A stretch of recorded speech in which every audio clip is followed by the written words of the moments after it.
ఈ జూన్ నుంచి జూలై చివరి వరకు అంగారక యోగం ఏర్పడనుందని జ్యోతిష్య నిపుణులు అంటున్నారు. ఇది కుజుడు రాహుల కలయిక. ఈ ప్రభావంతో దూకుడు, ప్రమాదాలు, చిరాకు, హఠాత్తు నిర్ణయాలు దారితీస్తుంది. ఈ కలయిక తీవ్ర పరిణామాలకు దారితీస్తుందని, ఇంకా అంతర్గత సమతుల్యతను దెబ్బతీస్తుందని జ్యోతిష్య నిపుణులు అంటున్నారు. ముఖ్యంగా ఇప్పటికే భావోద్వేగపరమైన అశాంతితో ఉన్నట్లు భావిస్తే కాస్త అప్రమత్తంగా ఉండాల్సిన సమయమని గుర్తుంచుకోవాలి.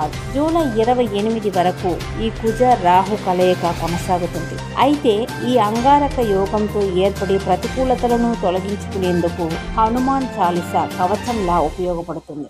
అసలు అంగారక యోగం అంటే ఏంటి? అగ్ని శక్తి క్రియలకు ప్రతీక అయిన కుజుడు గందరగోళం, వ్యామోహం, భ్రమలకు కారకుడవుతాడు. ఈ గ్రహం రాహువుతో ప్రత్యక్ష సంబంధంలోకి వచ్చినప్పుడు అంగారక యోగం సంభవిస్తుంది. ఈ రెండు కలిసినప్పుడు అది అస్థిర శక్తి, అస్థిర భావోద్వేగాలు, ఆలోచించకుండా వ్యవహరించే ధోరణికి దారితీస్తుందని జ్యోతిష్కులు అంటున్నారు. చాలా మందికి ఈ కాలం భారంగా, అసౌకర్యంగా లేదా పూర్తిగా ప్రతికూలంగా అనిపిస్తుంది. అయితే హనుమాన్ చాలీసాను పాటిస్తే అంగారక యోగంతో ఏర్పడే ఇబ్బందులు దూరం అవుతాయి. హనుమంతుడు అంచలంచలమైన భక్తి, ధైర్యం, బలం, మానసిక స్పష్టతకు కారకుడు.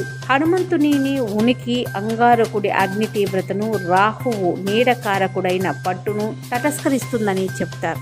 అందుకే హనుమంతుడికి అంకితం చేయబడిన 40 శ్లోకాల శ్లోకం హనుమాన్ చాలీసాను పఠించడం వల్ల ఈ అల్లకల్లోల శక్తికి ఉత్పాదకతలోకి మళ్లించవచ్చని, భావోద్వేగ ఆధ్యాత్మిక రక్షణను అందించుకోవచ్చునని జ్యోతిష్య నిపుణులు అంటున్నారు. హనుమాన్ చాలీసా శ్లోకాలు కేవలం భక్తి పరపతి కోసమే కాకుండా ఆరోగ్యానికి ఎంతో మేలు చేస్తాయి. ఇంకా అవి నాడీ వ్యవస్థను శాంతిపరుస్తాయి, మనస్సును కేంద్రీకరిస్తాయి, మీ ఉద్దేశాలను ధైర్యం, నీతితో సమలేఖనం చేస్తాయి. అందుకే చాలా మంది ఆధ్యాత్మిక నిపుణులు జూలై 28 వరకు గ్రహాల ఉద్రిక్తత తగ్గేంత వరకు ప్రతిరోజు ఉదయం లేదా సాయంత్రం పూట హనుమాన్ చాలీసాను జపించాలని, చదవాలని సిఫార్సు చేస్తున్నారు.